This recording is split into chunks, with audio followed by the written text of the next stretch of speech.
నిజంగానే మాట్లాడితే తెల్లారలేస్తే బీజేపీ నాయకులు మాట్లాడుతూ ఉంటారు, ఏదో బీఆర్ఎస్ కాంగ్రెస్ వీళ్ళంతా ఒకటే అని ఒకటి మాట్లాడతాడు.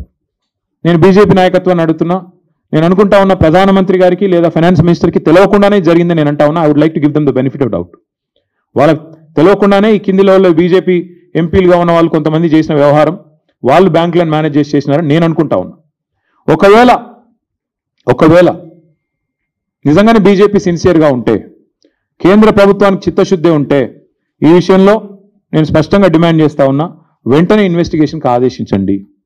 ఒకవేళ సిబిఐ కాకపోతే సివిసి లేదా SEBI can start an investigation, ED can start an investigation because money is involved, and even SFIO serious fraud investigation office can initiate enquiry. ఇందులో ప్రతి ఆధారం ఇప్పుడు నేను చెప్పింది మీకు దొరుకుతుంది. ఇందులో ఏం కూడా పబ్లిక్ డొమైన్లో ఆల్రెడీ ఉంది. It's a matter of stitching it up. ఖచ్చితంగా ముఖ్యమంత్రి గారు ఆయన ప్రభుత్వం తీసుకొచ్చిన ఒత్తిడి, అదేవిధంగా ఈ వ్యవహారంలో బ్యాంకు పాత్ర, how did the broker violate all these procedural issues, ఇవన్నీ వయలేట్ చేస్తూ కనీసం ఆ భూమిలో కాలు పెట్టకుండా 10,000 కోట్లు ఇవ్వడం అంటే, ఒక సామాన్యుడికైతేనేమో ఈ దేశంలో శల్య పరీక్షలాగా 100 పరీక్షలు ఉంటాయి ఒక రూపాయి లోన్ ఇవ్వాలంటే. కానీ 10,000 కోట్ల లోన్ ఇచ్చేటప్పుడు ఆ భూమి నీదా కాదా చూసుకోకుండా లోన్ ఇచ్చారంటే ఇంతకు మించిన ఫ్రాడ్ ఏదైనా ఉంటుందా? అందుకే we demand and will not leave it at this. నేను ఖచ్చితంగా చెప్తున్నాను, ఈ వ్యవహారాన్ని ఇక్కడితో వదిలిపెట్టం. ఎందుకంటే రేవంత్ రెడ్డి గారు తెరలేపింది, తెర తీసింది ఈ 400 కోట్లకే కాదు. మన అసెంబ్లీలో మా సభ్యులు అడిగినారు ప్రశ్న, ఇంకా ఏమేమి భూములు అమ్ముతారని.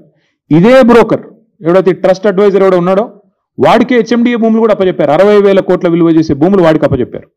సో దీనికి ఇక్కడితో అడ్డుకట్ట వేయకపోతే ఇంకొక 60,000 కోట్ల దోపిడీకి కూడా రేవంత్ రెడ్డి గారి ప్రభుత్వం ఆల్రెడీ స్కెచ్ చేసింది, తెరదీసింది, రెడీగా ఉన్నారు. ఇది మాది కాదు, కావాలంటే అసెంబ్లీ ఆన్సర్ కూడా నేను మీకు పంపిస్తాను, మీరు చూసుకోవచ్చు.